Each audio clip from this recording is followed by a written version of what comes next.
You're watching The Source on CNN Philippines. I'm Pinky Webb. A lawmaker wants to abolish the PCGG, saying the agency outlived its usefulness. Let's go straight to the source of the story. We have Manila 6th District Representative Benny Abante. Congressman, welcome back to The Source. Good to have you again. Oh, thank you, Pinky, for inviting me in your program once more para ma-explain ko sa yung rationale ng bill ko 4331 abolishing the PCGG. Let's go ahead and why? Why abolish the PCGG? Actually, during the break, let's share this na sir. No, I was asking if this is the first time you filed a House bill regarding this, and you said, yes, this is the first time. Why? Yeah, actually, kung titignan mo yung proclamation or executive order number 1 ni President Coso Aquino, that was actually written February 28, 1986 to recover vast resources of the government allegedly amassed by former President Ferdinand Marcos. Then afterward, President Aquino issued proclamation number 3, also in 1986. Okay, establishing a revolutionary government.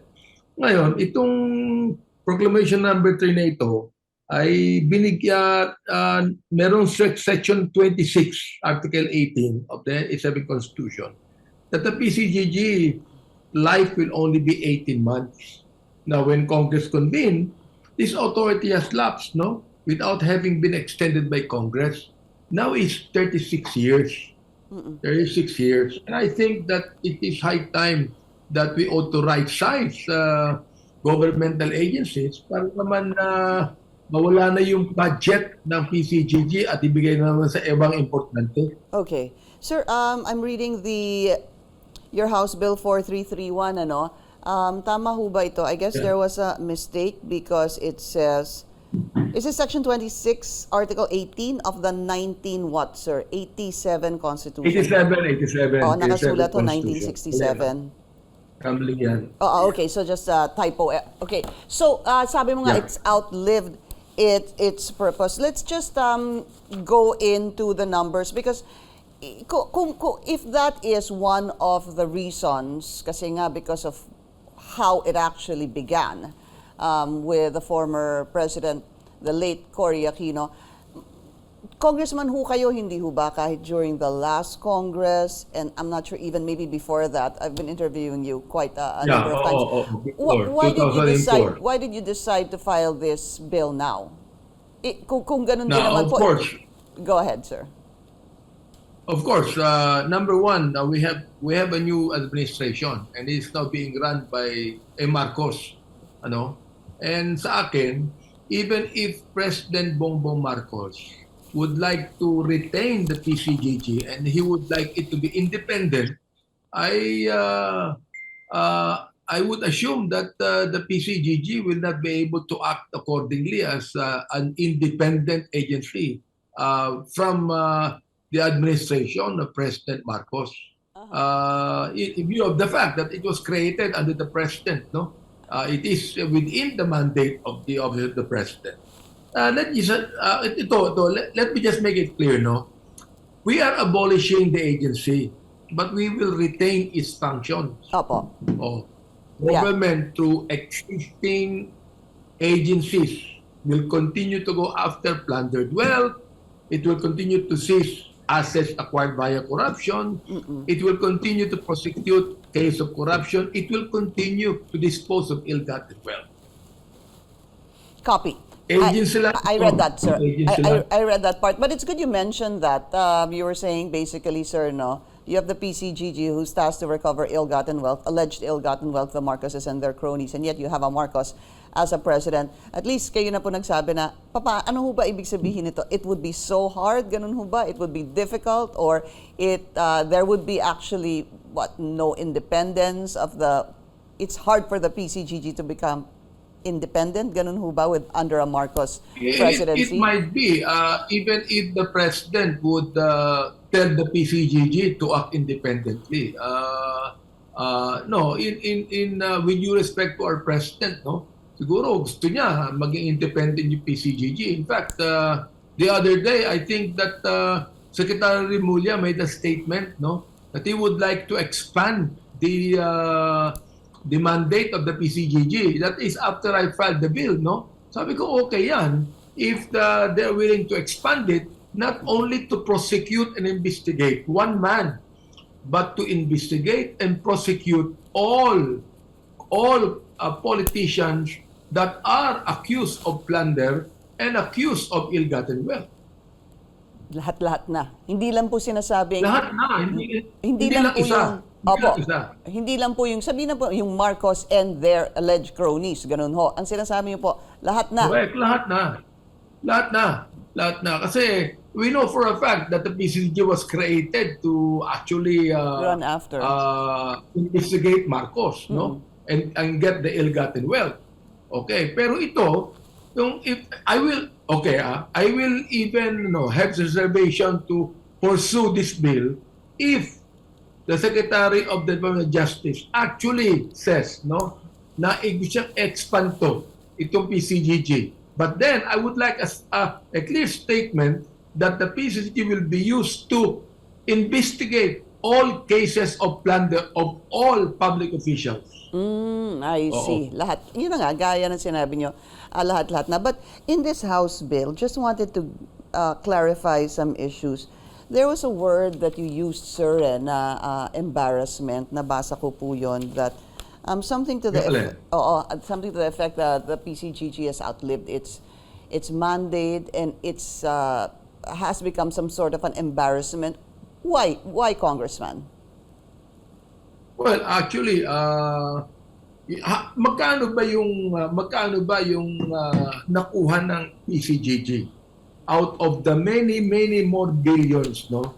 They were able to recover 174 billion from the Marcos ill-gotten wealth supposedly, no? And then they are still set to be able to get 125 billion more. Oo. While ang sabi nila ay hindi lang ito, no? This is not even 10%, not even 10% of the supposedly ill-gotten wealth of the Marcoses. Number two, most of the cases filed by the PCGG has been dismissed by the courts. Oh, I mean, is that not actually an embarrassment to us?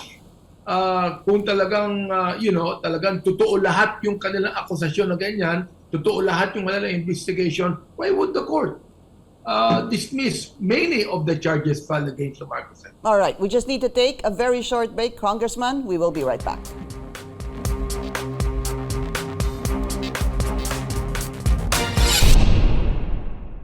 You're watching The Source on CNN Philippines. I'm Pinky Webb. Our source today, Manila 6th District Representative Benny Abante. Congressman, just looking back at the numbers, according to PCGG Chair Agbayani, this was I got this during a briefing with House members. Sabi po niya, as of December 2021, the PCGG has recovered about 265 billion pesos, and they remit around 600 million to the National Treasury. This year, actually, they have remitted about 850 million pesos. I guess just to do a follow-up on what we talked about before the break, para ho ba sa inyo, this is still an embarrassment, or ano ho ba ang value nito na ibinigay ni PCGG Chair during that briefing rather with House members? My question would be, if I was there, I would question him. Sabi, talaga, magkano ba talaga dapat ang makuha ng PCGG according to your investigation? No. Nakita ko that that's not even 10% Pinky na nakuha nila. Oo. Anong ibig sabihin nito? May ibig sabihin nito, ano ba ginagawa ng PCGG? Akala ba kayang-kaya mong kunin lahat yung mga ill-gotten wealth? But then we find that kapag yan, pinosecute yan, nilagay mo sa ombudsman, for example, yan, Sandigan Bayan, for example, or even the Supreme Court, why is it that almost 90% ng mga kaso nila sa Marcoses have been dismissed? Yun ang iniisip ko maigi kung bakit. See, would that be an example of the success of the PCGG? No, sa akin, the PCGG has yet to fulfill its purpose after 36 years. Agencies like this cannot have an open-ended timeline. So how many years How many years until it concludes its work?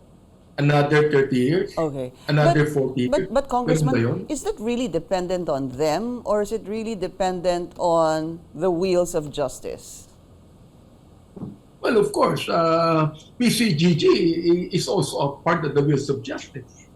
I mean, sinasabi nila that ang kanilang mga evidences are actually talagang foolproof yan, no?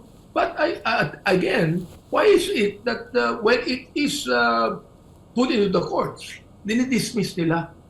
Okay. Yun ang problema rito eh. Sa akin, Pinky, what we have seen in the PCGG are diminishing returns. The longer it remains in existence, the less its output. Okay. My colleagues in the House have correctly pointed out that it has lost cases involving billions of pesos and that the sums it has recovered pale in comparison to the sums it has lost in litigation. Okay. Congressman, just very quickly, I have a minute left. I wanted to clarify. So kapag sabihin po natin, gaya ng sinabi ni Secretary Remulla, expand the mandate of the PCGG, sabi mo nga, if this will cover all graft and plunder cases, you are willing to withdraw this House bill of yours abolishing the PCGG. Tama ho ba yun? I'm going to study the statement of Secretary Remulla. I would like to find out what is the meaning of expanding. Okay, okay. See, Kasi, so sa akin, it's not a matter of dropping the pursuit of ill-gotten wealth. It is a matter of doing it efficiently. Doing it efficiently. okay. And as a last question, sir, kasi doon po sa inyong House bill, some of the functions, hindi ho ba, ilipat na lang natin sa DOJ, hindi ho kaya magkakaroon right now, please clarify, sir, overlapping of functions. I mean, you talk about the Department of Justice, they have their hands full with so many attached agencies. Bureau of Corrections, Bureau of Immigration, National Bureau of Investigation, Parole and Probation Administration, Office for Alternative Dispute Resolution, Office of the Government Corporate Counsel, Office of the Solicitor General. Pero I know sa Solgen, attached agency lang siya in terms of budget. Hindi ho kaya ang dami ng ginagawa ng DOJ? Sa akin, mas overlapping kung ng PCGG kasi mandate talaga ng ano yan eh, ng DOJ and DOF. Mandate nila yan eh. So they could be able to do the work. Why the PCGG pa? Di ba? Okay. After 36 years. Okay. Manila 6th District Representative Benny Abante. Congressman, thank you so much for your time. Thank you, Thank you sir. very much. And CNN Philippines is reaching out to the Presidential Commission on Good Government, or PCGG, on their position regarding this matter. Thank you for joining us here on The Source. I'm Pinky Webb. You're watching CNN Philippines.